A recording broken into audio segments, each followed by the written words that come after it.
They come in and they have difficulties with one thing or another, whether it be behavior or social, and then over time you get to see them making strides, and it's really, really exciting when the goal that they're working on, they achieve.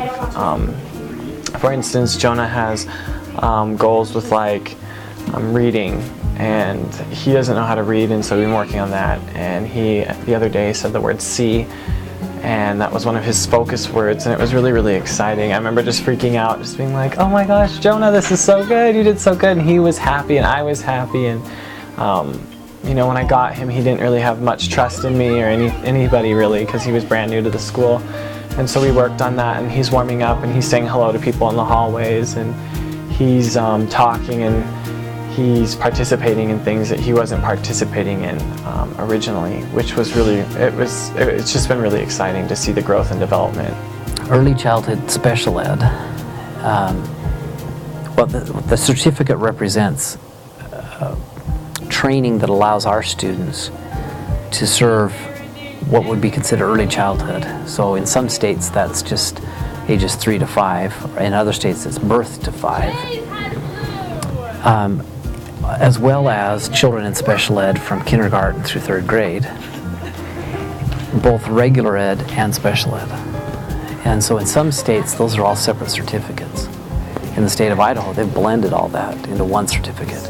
So they come out ready to teach birth through 3rd grade, regular ed or special ed.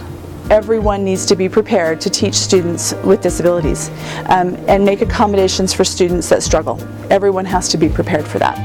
And so the more classes that teachers can take in an undergrad program, the more prepared they will be to deal with students that have mild to moderate disabilities, and those are going to be in your class in sometimes very vast numbers. I think that is the most difficult for a lot of, for anybody working in this field, is the fact that you have to be able to distance your emotions when the child is getting out of hand.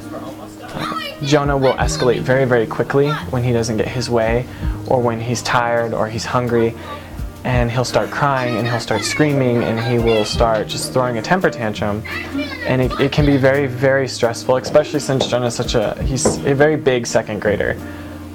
And he's very, very physical, and everything he does, he doesn't really know how to express himself, so the only way he knows how to express himself is through being physical, and sometimes that can either mean pulling your shirt or scratching or, you know, punching something. If I were to go and tell someone why to choose this degree, I would tell them that, you know, it's not just you love kids or you like kids, it's you love kids and you want them to succeed in so many different ways. And you need to be able to reach them so that they don't hate school, because school for them is hard, and it's every day they have to struggle through school. And if you don't like to do something, typically you just don't do it. You think, yeah, I don't like to bowl, I just won't go bowling. No big deal, my life will be happy. Well, school's not an option. If you don't like to read, you don't like to write, you don't like to do math, you still have to get up every day and come to school. And the school expects you to have a good attitude about that. That's a difficult thing to do. So as a teacher, you really need to have as much experience with all the disabilities as possible so you can make school a positive experience for kids. You get to change a life, and that's what teaching is all about, and that's what even more so special education is all about, is you are giving these kids the skill sets that they need to become successful in a world that kind of doesn't know if they can be successful.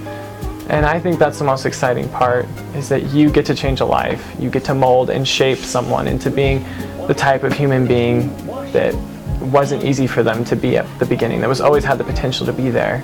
So it's almost like digging for diamonds, and you get to dig for diamonds every day with these children. There are so many kids out there who need teachers like us and need to know that they are loved and that they're wanted and needed, and I just hope that people actually take the time to understand how important this major really is, and they just think that, oh, you can go play and you can go color, but really it's not about that. It's about loving the children and making sure that they know that they're loved, and figuring out their best needs and wants.